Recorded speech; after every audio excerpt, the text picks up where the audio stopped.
Hello, my friends, my Bulwark community. It's Tuesday, which means I get to speak with my friend, Will Saletan. Hi, Will. Hi, Mona. How are you doing this week? I'm doing okay. You know, there's a lot going on. On the happy note, the weather is absolutely gorgeous. I can't believe that it's August in Washington. It's really beautiful and dry. So hope that continues for a few days. It feels like fall. It feels like, I shouldn't say that too early. So I was on vacation last week. I was at the beach, and of course, a hurricane came to the beach. Everybody on the East Coast got the hurricane treatment. Yeah. And I thought, well, this messed up my beach week. But then I kind of thought, well, when I get back to reality, back to the world, things will have changed. But apparently, Mona, not for the better. Gosh, what was your strategy when you were on vacation? Did you just completely tune out the news, or did you look, sort of lurk on Twitter, on various websites, or what'd you do? Mona, I am not a normal person. Everyone else, we were at a beach house. Everyone else tuned out the news. I was like, no, I can't be away from it. I got to pay attention. A lot of Bulwark people do this. We okay, we got to look at what's going on. So unfortunately, I followed a lot of it. And, but I still observed the prohibition in my household that no one else has to hear Donald Trump's voice. I play it through headphones to spare everyone else. That is a very good rule. Friday morning was the Bolton raid, the raid on John Bolton's home. And so, of course, we hear about it. We're on Slack. I'm out walking the dog, haven't showered, put on any makeup, done anything. And it's like, can you come back and do a live stream right now? So, sorry on the bright side, Mona, they didn't pick you up, because you never know who's next on this list of Trump enemies. Only a matter of time. Right. No, honestly, what I said on that live stream is, look, whatever you may think about John Bolton, and there are lots of people who don't like him, and they have good reasons for their skepticism about the guy. But it wasn't about him. It's about us. It's about the message is so clear that this is the new normal now. If you are a critic of this president, and by whim, he decides to go after you, then he brings the full force of the federal government down on your head. And it is a deeply, deeply scary moment, because that is how Putin operates. That is how authoritarians operate. They trump up charges against their domestic opponents. And speaking of domestic opponents, so the president and Pete Hegseth are, and we can talk about the FBI too, they are transforming the federal government from what it was. So, for example, the Department of Defense is now being retooled. We're firing generals all over the place, and it's being retooled to be a rapid reaction force to send people to cities, to send military force to cities to keep order. Posse Comitatus Act, anyone? For those who don't know, Posse Comitatus Act, still good law, has been on the books since I think 1870, something like that. It was a Reconstruction era law. Now, it was passed for historically bad reasons because Congress decided at that point that they were no longer going to use federal forces to enforce Reconstruction. So that's the bad reason that it was passed. But here's what the law says. The law says that federal troops cannot be used on American soil except in emergencies, very narrow emergencies. And like all the other laws that this administration is violating, we're left to ask, is there going to be any response? Is there going to be any pushback? The headline we woke up to the other morning, Will, was Trump to invade Chicago. Basically, right. The Washington Post. Mona, I can't speak for you. I'll speak for myself. I have my entire career as an opinion journalist, whatever, I have been a squish. I am a moderate. I'm the person who doesn't go to the barricades, right? Okay, but I also strongly believe in telling the truth as it is. And the truth of where we are is we are in the middle of an authoritarian takeover of the United States of America. It is slow moving. It's slow moving. And so we don't see it as like perhaps the threat that it really is, but step by step. And you've just enumerated. I don't mind you filibustering at all because you're starting to put together the pieces of the pattern. And the pattern is we have an authoritarian at the center who was elected. That does not stop authoritarianism. He was elected president. He is expanding he is seizing power. He is seizing power that technically belongs to him. He's seizing power that doesn't technically belong to him. We have a completely compliant Republican Congress that is acting based on party, not based on protecting institutions, much less protecting the Constitution. He is beginning to place his flunkies in the judiciary, people like Emil Bove, who will do whatever the president wants, who are not Federalist Society conservatives. They are just whatever Donald Trump wants. He is bullying the press. He is bullying the law firms. He's bullying the media. Everyone is bowing down to this man. There is nothing standing in his way. The American public has not risen up.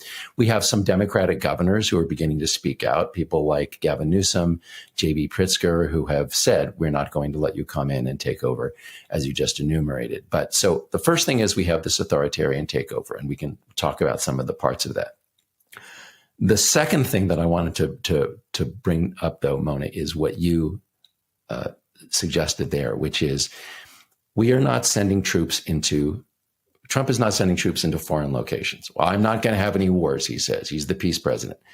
But he is, as some Democrats have pointed out instead, and if you just pointed out, sending troops into American cities. So he's deploying the military, not against foreigners, but against Americans. Why is it that many people have rightly argued against American military deployments without strong cause? One of the reasons is when you send troops into situations where confrontations can happen, you have unintended consequences. You get into fights you didn't expect. People get killed. What makes us think this is not going to happen in the United States when we send troops who are not trained to do policing into situations where they're supposed to deter, but they will create confrontations? We have questions about violations of civil liberties, but there is going to be an explosion in one of these cities. There's going to be incidents that are going to create a conflict between the American military and American citizens. And I don't know how that's going to turn out. It could turn out the Putin way. It could turn out with an uprising. But this is deeply destructive to all of our institutions, including to the mission of the military. So many things to comment on here. I want to get to the politics of this in a little while. Remind me to come back to the issue of, how Democrats need, in my opinion, my humble opinion, need to respond to this whole, I'm being tough on crime thing that Trump is using, because the polling on that is pretty bad from our perspective, from the non-authoritarian perspective. There's a lot of approval for Trump using this power and bypassing the law because people always want to fight crime, but we'll come back to that.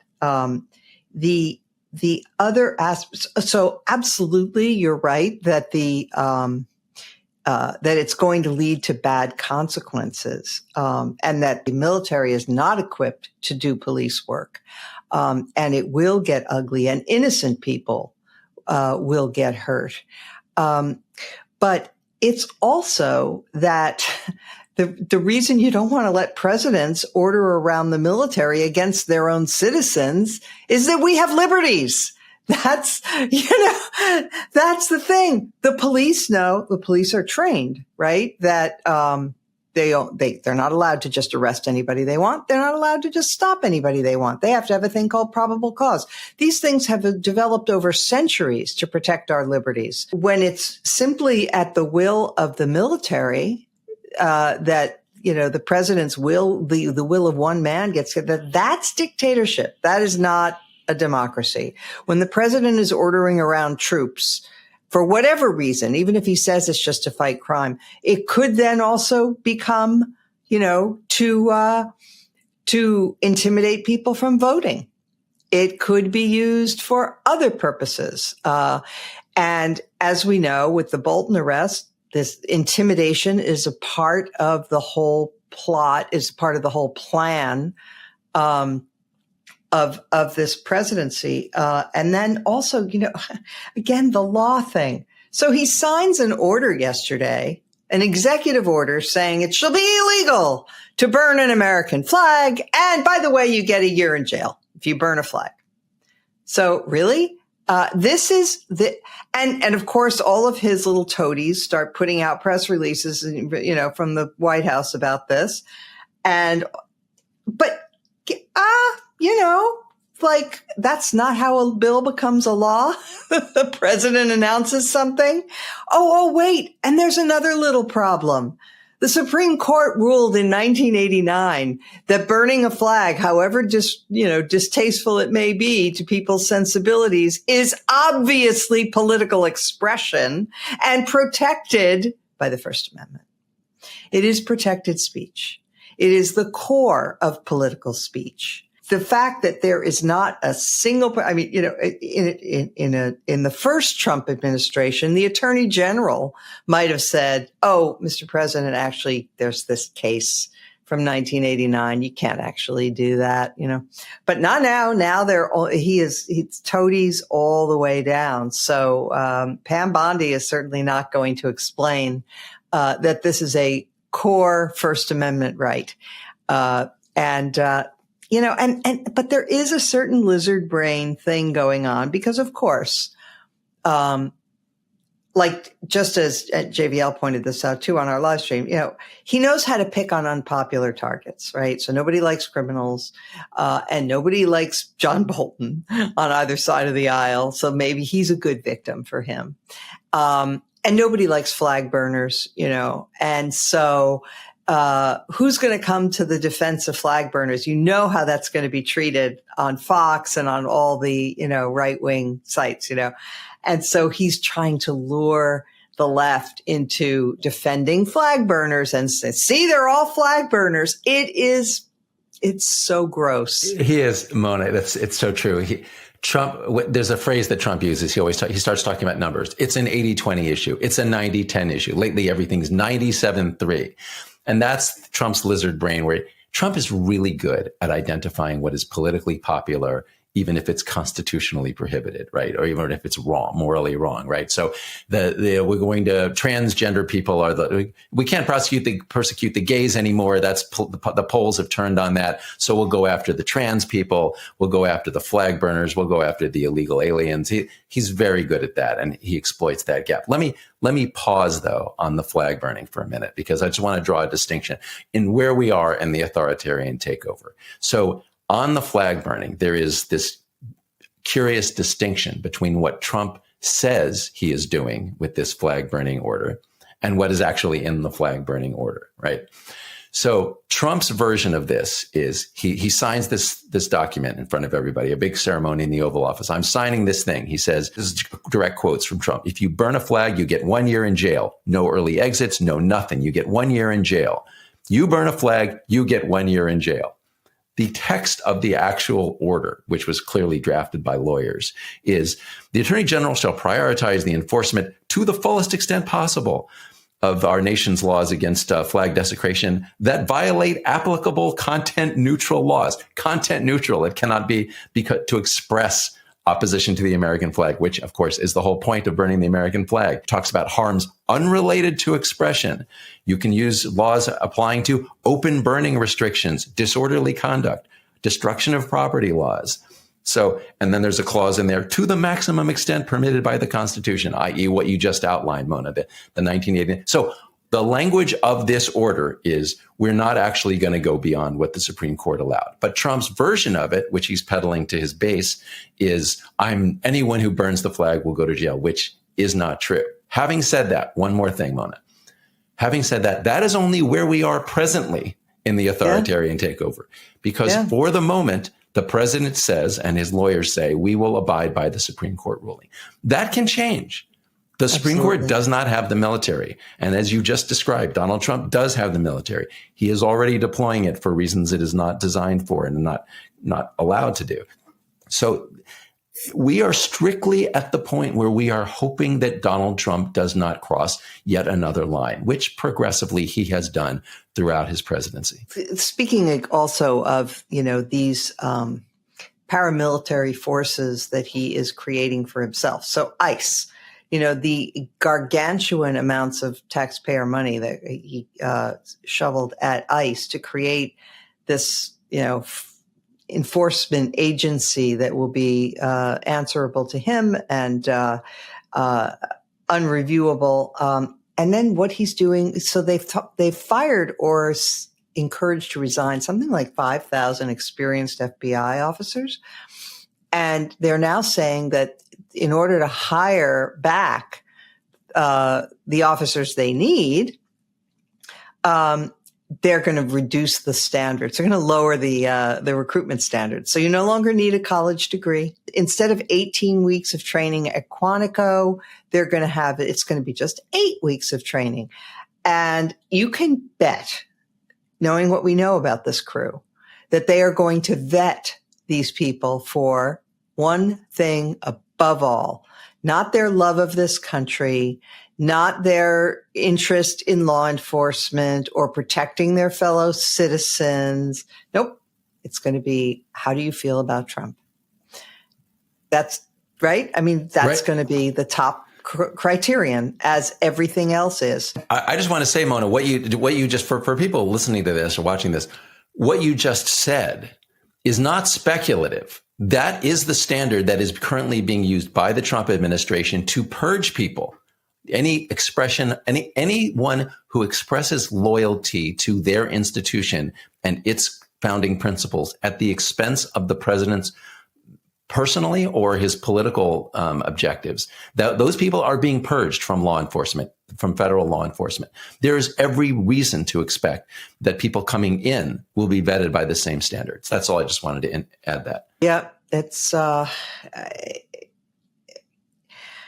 I don't know. It's just beyond belief. I find myself thinking,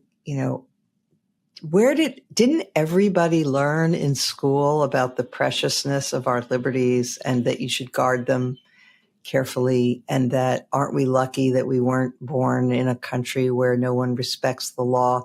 Oh, the kind of country where Trump and his ugly little minions are trying to deport Abrego Garcia to. Uganda. Pure punishment. I looked up Uganda. How is Uganda doing these days, right? Never been exactly a model country. And there are some countries in Africa that are doing really well and that are preserving civil liberties and stuff. Uganda, not one of them. They've got a president for life. They've got horrible human rights abuses, and terrible poverty, of course. And Abrego Garcia has no connection to that country. He's from El Salvador, and just because he and his lawyer refused to accept this plea deal where he would plead guilty to things he did not do, they are going to punish him by sending him to a country he has no connection with and that nobody should be sent to, even a criminal. And he's not a criminal. Right. The Abrego Garcia case. So, Mona, I was out last week, and I just came back so I had missed some of what had happened. So I brushed up on this case and what had happened. And it seems this is a classic illustration of what they are doing. Okay. They have taken this guy who, as we just discussed, he is a member of one of these groups that people don't care about. Go ahead. People, undocumented immigrants, they shouldn't be here anyway. You can do whatever you want to them. So the administration is testing that proposition. So what they've offered this guy, they have two countries. They've had multiple opportunities to try to convict him of a crime, and they haven't failed. They haven't produced evidence to convict him of a crime. So instead, they say, You have two choices, right? You can plead guilty, as you just said, a coercive plea agreement, because we can't convict you. So we'll make you confess to this crime. We'll make you say you did it. And if you do that, if you do what we want and help convict you of something that have not actually been convicted of, we'll send you to Costa Rica. That's the good country, right? And if you don't, we're going to send you to Uganda. And it's coercion plain as day. And it is coercion in the service of imposing, this harm to this person because the government cannot follow the rule of law and convict him. So it's part of the authoritarian takeover is just dispensing with all of the procedures that are involved in depriving someone of their liberties, convicting them of a crime in a court of law. Can't do that, so we coerce them. When I came to the Bulwark, I asked, what are we about? And at that time, I talked with JVL about it, and he said, we're a pro-democracy group. But that is only part of the story. And if you talk to him more, he will say, as we would all say, it's not just about democracy. It's about liberalism. Liberalism, as you just discussed, Mona, we have liberties. They're enshrined in a constitution. It is liberal from the standpoint of what many liberals believe in. And it is conservative because you're respecting the founding documents of this country that established these liberties. And it is much more politically difficult to defend liberalism than it is to defend democracy. Democracy is by definition popular. And if you take a minority group and tell the public, hey, we're going to relegate these people. We're going to purge the illegal immigrants. We're going to purge transgender people from the military. We're going to, certainly criminals are a different category, but we're going to find an unpopular group. And we know that most of the people are on our side. Liberalism says, even for minorities, even for someone who burns the American flag, which I think is vile, right? Most of us would say that. Even for someone who does that, our Constitution says we protect their right to freedom of expression. And we protect it because it is unpopular and otherwise. Right. Exactly. It's a liberal democracy. The system that we have is all about taming the desires of the majority so that they cannot trample over the rights of the minority. The Viktor Orban in Hungary proclaims that they are an illiberal democracy. That's what he says. And that means that, they are a democracy. They have to they run elections. He gets elected, although he cheats a bit in terms of who he privileges in the voting process. But for the most part, those are free elections. The problem is it's illiberal, meaning they don't respect the rights of minorities. And there's no check on what an empowered leader can do to anyone under such a system. And so, liberties disappear. And I just, I don't really, watching all of this unfold, we haven't even mentioned because it's all happening. There's so much to comment on or note. We haven't even mentioned he's trying now to fire this Federal Reserve Board member, Lisa Cook, on totally trumped up. I mean, we don't know. Maybe she lied on a mortgage application.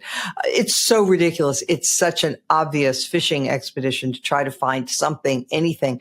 And it has nothing to do, by the way, with her performance of the job. So, even then, even if it's true that she lied on an application for a mortgage, which nobody has proven, nobody has even alleged, they just, they dug through and found something. It doesn't reflect on her performance in office. So even then, it might not even be for cause firing. But, who really thinks that this is sincere or that anybody doesn't see right through what's happening here, no more than this administration is genuinely concerned about whether John Bolton violated the laws on classified documents. Hello, the guy who, had the documents stocked in the ballrooms of Mar-a-Lago. I mean, it's just beyond belief. All right. We have more to get to about all of this, including what I think is an important reminder about how to react to all this if you are the other party.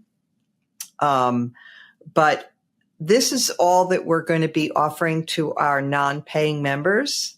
So for people who would like to hear the rest of the conversation, we'd love to have you. Please join us. Just join the Bulwark. You're doing it not just to hear the rest of this conversation, but you're doing it to make a statement about how you feel about liberal democracy and the fight for it here